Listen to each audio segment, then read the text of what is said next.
Welcome back. I'm your host at Navy Legends, and I want to begin this one with a number that the IRGC Aerospace Force's Operational Planning Staff has been working toward since the first U.S. carrier entered the Arabian Sea, 147. That is the number of fixed-wing aircraft, helicopters, and unmanned aerial systems that the USS Harry S, Truman, CVN-75, a Nimitz-class nuclear-powered carrier, carries at full combat load.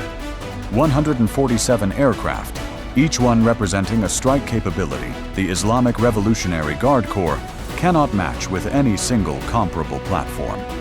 The carrier is the symbol of American maritime power in the Gulf theater.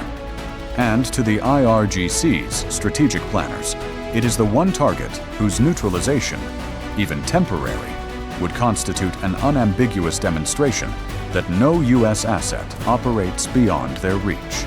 On the morning of May 19, 2027, those planners launched their most ambitious combined strike operation since the founding of the Islamic Republic. What followed in the next 63 minutes will be analyzed in naval war colleges for decades. The date is May 19, 2027. The time is 3:44 local. The northern Arabian Sea, approximately 210 nautical miles southeast of the Strait of Hormuz, in international waters. The USS Harry S, Truman, CVN-75, is the centerpiece of Carrier Strike Group 8. Her screen consists of the guided missile cruiser USS San Jacinto, CG-56, positioned 14 nautical miles ahead on the northern threat axis, and the guided missile destroyers USS Jason Dunham, DDG-109, USS Forrest Sherman, DDG-98, and USS Gonzalez, DDG-66, distributed across the strike group's defensive perimeter at ranges between 12 and 18 nautical miles. The strike group is operating in a modified alert posture, higher than routine, following a Defense Intelligence Agency warning 3 days prior of elevated IRGC Aerospace Force readiness indicators, but not at the maximum wartime readiness level that would maximize defensive manning and sensor coverage at the cost of crew fatigue sustainability. The DIA warning was accurate about the readiness level. It was incomplete about the scale. The IRGC's operational concept for May 19th, designated Operation Shadowed Fist in U.S. after-action reconstruction, was built around a targeting logic refined over 3 years. A carrier strike group's layered air defense is optimized for a threat arriving from one direction at one altitude in one time window. Against ballistic missiles from the north, the standard threat axis from Iran's Hormozgan province launch complexes, the Aegis systems are oriented and ready. Against sea-skimming cruise missiles from the south, the defensive geometry differs, the engagement window compresses, and the interceptor requirement changes. Operation Shadowed Fist used both axes simultaneously, ballistic from the north, sea-skimming from the south and southwest, not as sequential attacks, as a precisely coordinated dual-axis engagement designed to split defensive attention, exhaust ballistic interceptor inventory, and drive the cruise missile layer through the depleted defensive residual. The IRGC Aerospace Force launched the ballistic component at 3:44:22 from mobile transporter erector launchers dispersed across 4 prepared launch sites in Hormozgan province, approximately 340 to 420 kilometers north of the strike group's projected position. 6 Fateh-110D solid-fuel ballistic missiles, the GPS and INS guided variant with a 10-meter CEP against fixed targets and a terminal maneuver capability that degrades performance to approximately 40 meters against a maneuvering ship-sized target. The launch sequence was staggered over a 74-second window to produce a compressed arrival time at the target, rather than a single simultaneous salvo, a packaging technique designed to maximize the engagement burden on the defending Aegis systems. The Shahed 238 component, 28 jet-powered delta-wing vehicles each carrying a 50-kilogram precision warhead, guided by dual-mode GPS and passive infrared seeker, had been airborne for 61 minutes before the ballistic launch. Launched from the Makran coast 690 kilometers northeast at 3:43 local the previous night. Time to arrive over the strike group's defensive perimeter during the peak Aegis engagement workload against the Fateh-110D layer. At 560 knots and sea-skimming altitude, 28 Shahed, 238 IRGC cover 690 kilometers in approximately 74 minutes. The USS San Jacinto's SPY-1BV radar detected the Fateh-110D launch signatures at 3:44:31, 9 seconds after the first missile lifted from its launcher. Her Aegis Baseline 9 combat system resolved 6 ballistic tracks within 4.1 seconds and began computing engagement solutions.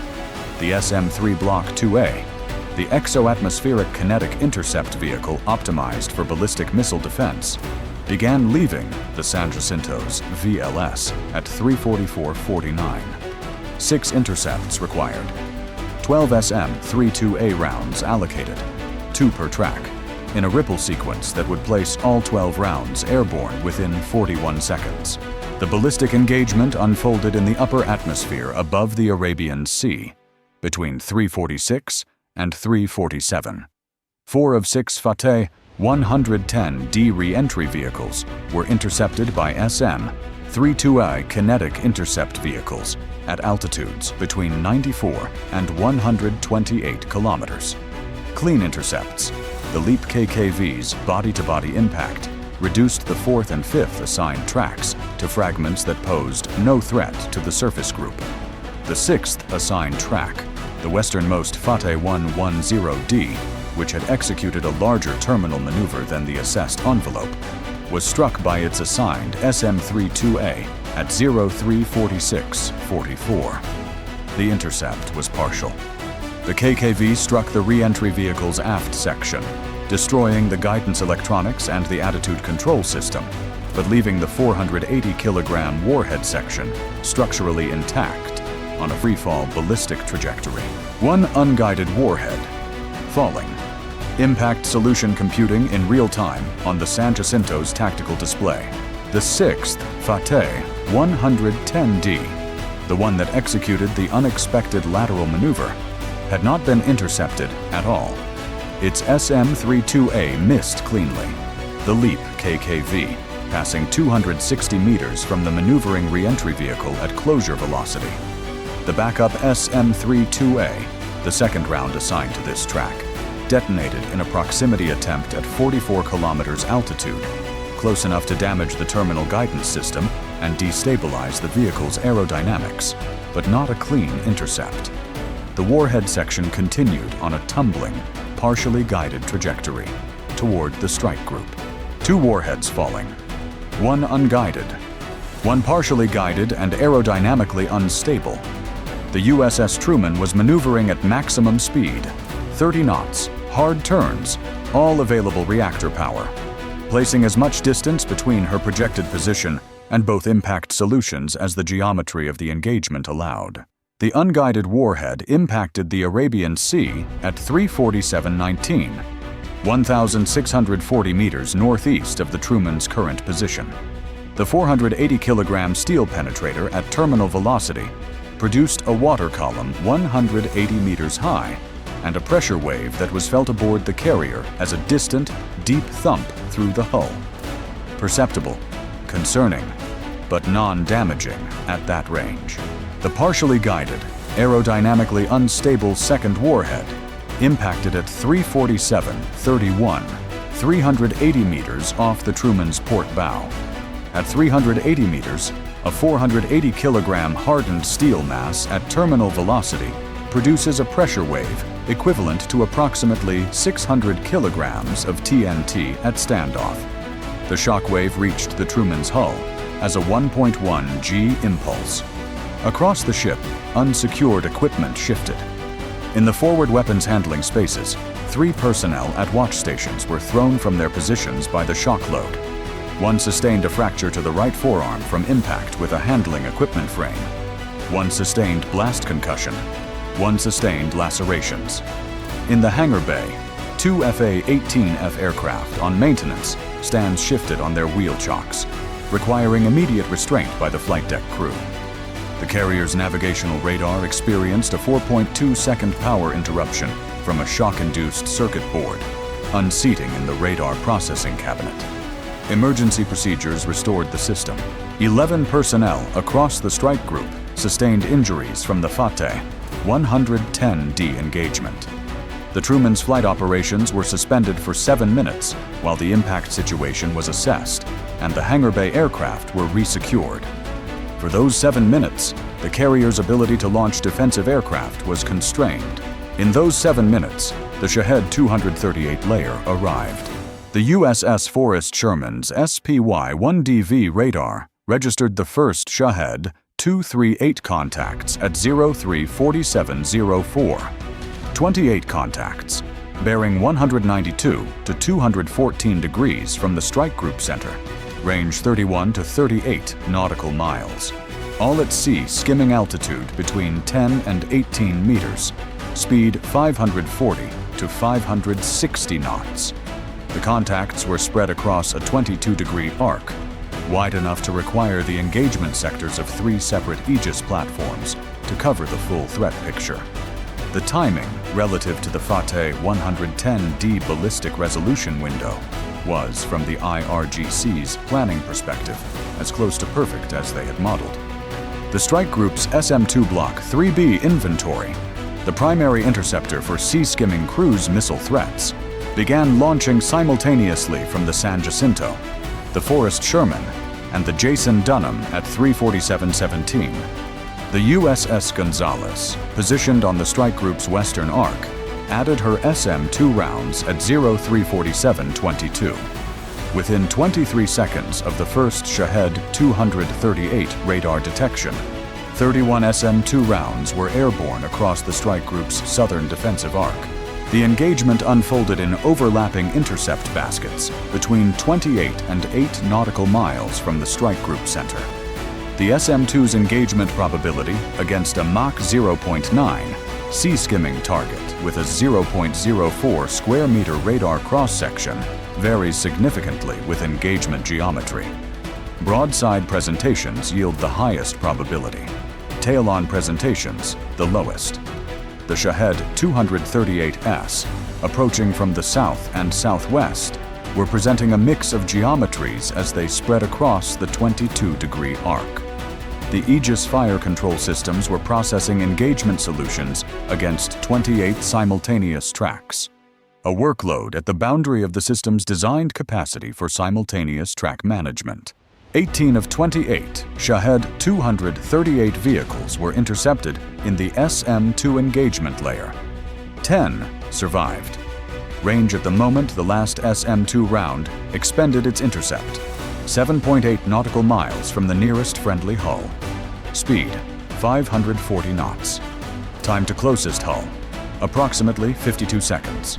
The ESSM, Evolved Sea Sparrow Missile, layer engaged next.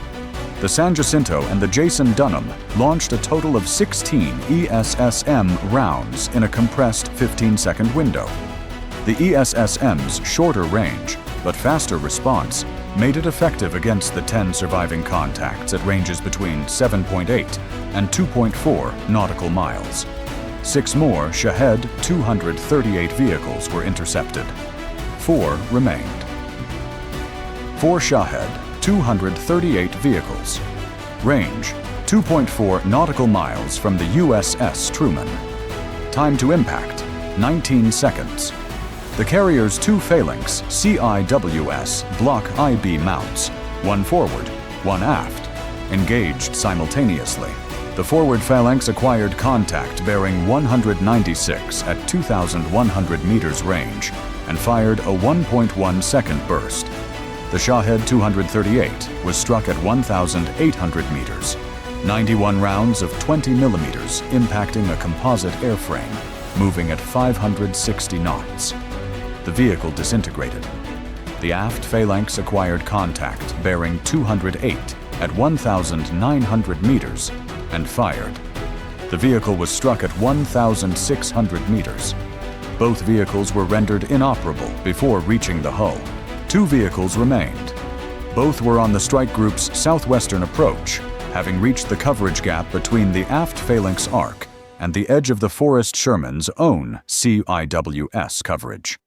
The Sherman's forward CIWS engaged one at 1,400 meters. The round was in the CIWS's fragmentation pattern, and the vehicle was disabled, its propulsion system destroyed, its guidance severed. But the airframe continued forward on residual momentum at reduced speed. The disabled airframe impacted the sea 440 meters from the Sherman's port beam, the 50-kilogram warhead detonating on water contact. The blast overpressure at 440 meters range reached the destroyer's hull as a 0.3 G impulse, sufficient to rattle loose fittings throughout the ship and cause a brief power fluctuation on the ship's service electrical system, but structurally insignificant. The fourth and final Shahed 238 was not intercepted by any system. It passed through the convergence zone between the Sherman's starboard CIWS coverage arc and the Truman's own forward CIWS, a 6-degree geometric gap created by the relative positions of the 2 ships at the moment of the engagement. The gap had opened because the Truman's hard maneuvering over the previous 4 minutes had shifted her position relative to the Sherman, and the CIWS coverage arcs had not updated their blind sector calculations in real time against the evolving geometry. At 3:49:22, the fourth Shahed 238 impacted the USS Harry S, Truman's island superstructure, at the level of the flag bridge, approximately 28 meters above the flight deck. The 50-kilogram warhead detonated on contact with the island's external plating. The explosion was not large by naval ordnance standards. 50 kilograms of high explosive against the external steel plating of a carrier island produces a defined, localized effect. The detonation penetrated the 12-millimeter island plating and distributed fragmentation and blast overpressure through the flag bridge compartment and the adjacent communications bay. Within the flag bridge at the moment of impact, 2 personnel were at their stations, the flag duty officer monitoring the tactical situation display and a communications watch officer operating the primary satellite communications console. Both were within the fragmentation envelope of the 50-kilogram warhead detonation. Both sustained serious fragmentation injuries. Both were evacuated to the carrier's medical facility within 4 minutes of the impact, receiving surgical intervention. Both survived. 3 additional personnel in the adjacent communications bay sustained blast concussion and lacerations from overpressure transmission through the internal bulkhead. The satellite communications console, the primary UHF SATCOM terminal for the strike group's command communications, was destroyed by the detonation. The island's external navigation light cluster and the radar mast mounting at flag bridge level were destroyed. The USS Harry S. Truman had sustained a direct hit on her island superstructure. Her flight deck was undamaged. Her propulsion was unaffected. Her air wing was intact. Her VLS was intact, partially expended, but operational. She was fully combat capable, but her flag communication suite was degraded. Her flag bridge was a scene of active damage control operations, and the strike group commander, who had been in the carrier's combat direction center at the time of impact rather than the flag bridge, was operating on backup communication circuits while the primary SATCOM was restored. The restoration took 31 minutes. 31 minutes during which the strike group operated on HF radio circuits and the tactical data links between ships, without the primary satellite communications architecture that connected the strike group to 5th Fleet and to the broader theater command network. The strike group commander, operating on backup circuits, authorized the retaliatory response at 0354, 12 minutes after the Shahed 238 impact. He operated under the pre-delegated strike authority that CENTCOM had extended to carrier strike group commanders in the Gulf Theater following the accumulation of IRGC attacks over the preceding year. the authorization did not require reference to Fifth Fleet. It required his judgment and his signature on the strike authorization. His judgment was immediate and precise. The target package had been pre-built and preloaded. 4 categories of infrastructure. The Shahed 238 Production and Forward Operating Facility, assessed at Jask on the Makran coast. The Fateh-110D TEL operating areas in Hormozgan province. The IRGC Aerospace Force Command and Control Node at Bandar Abbas, and the Forward Logistics Facility at Shahid Rajai Port that had supported the operational preparation for May 19th.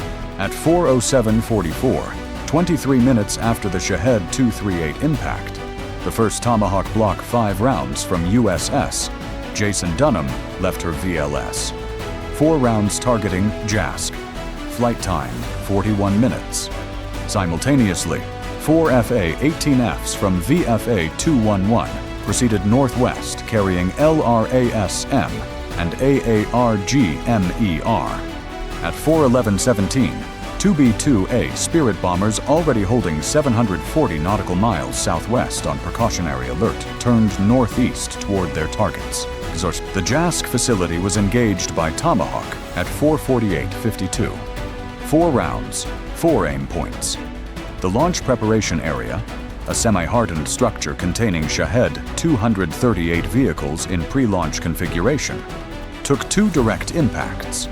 Post-strike thermal imagery showed sustained combustion consistent with turbojet fuel igniting in the facility's storage sections. Secondary activity was recorded for 94 minutes. The facility's communications shelter and the associated radar and navigation support equipment took the remaining 2 rounds. Both aim points were confirmed impacted. The Jask facility was assessed as rendered inoperable. The Fateh-110D TEL operating areas presented the strike's most significant fog of war challenge. The imagery on which the aim point packages were built was collected over a 16-hour window preceding the launch. 16 hours during which the IRGC's dispersal and camouflage protocols had been fully active. The FA-18F's targeting pods, searching for thermal signatures consistent with TEL vehicles in the designated operating areas, found partial correlation at 2 of 4 designated positions. 2 TELs were confirmed present by targeting pod acquisition and were engaged with LRAS-M.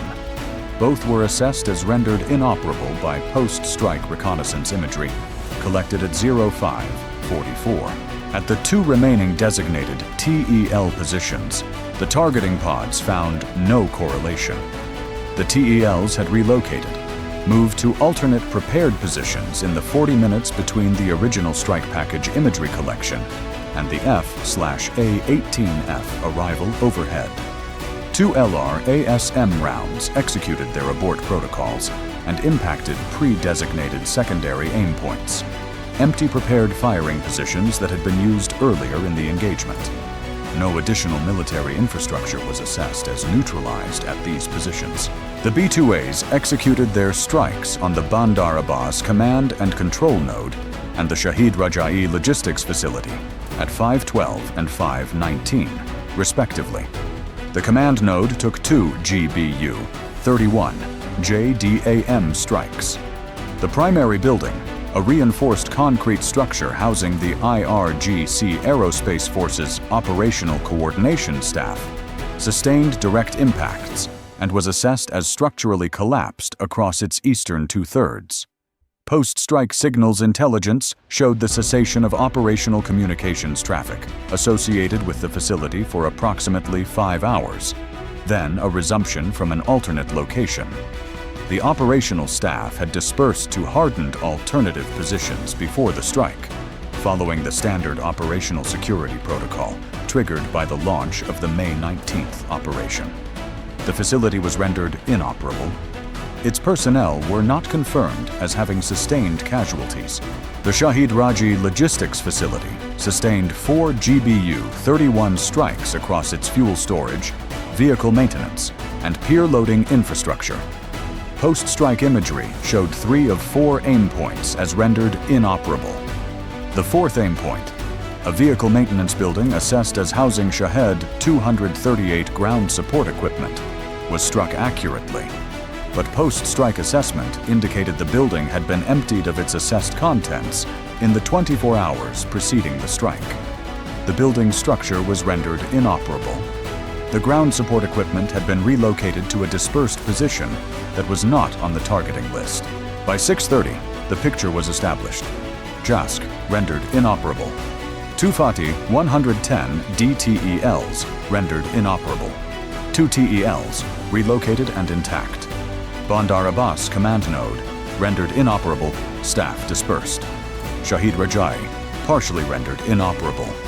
USS Harry S. Truman, combat capable. Island superstructure damaged. SATCOM restored at 4:20. Flight operations fully resumed at 4:31. 11 personnel across the strike group had sustained injuries from the ballistic engagement. 5 personnel aboard the Truman had sustained serious injuries from the Shahed 238 island impact. In Tehran, the Supreme Leader's office released a statement at 8:15, local describing May 19th as a defensive response to American aggression and promising future responses. It did not acknowledge IRGC operational losses. It did not acknowledge that the attack on the Truman's Island had failed its strategic objective.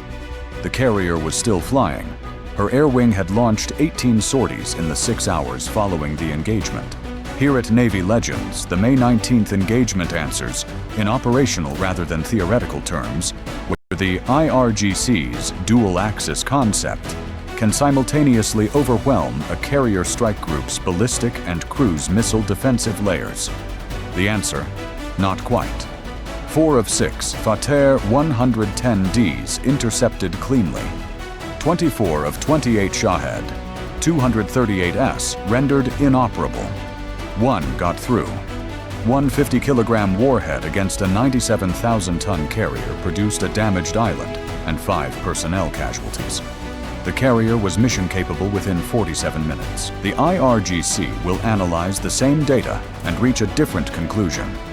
The concept worked partially.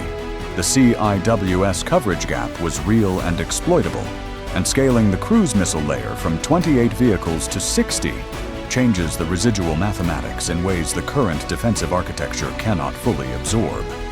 The Jask facility has been rendered inoperable, but 4 additional Shahed 238 production facilities across 2 provinces were not targeted on May 19th. The geometry of the problem has not changed. The IRGC's operational concept has been partially validated against the world's most capable naval air defense architecture. The carrier survived. The concept survived too. Stay informed. Stay vigilant. I'll see you in the next one.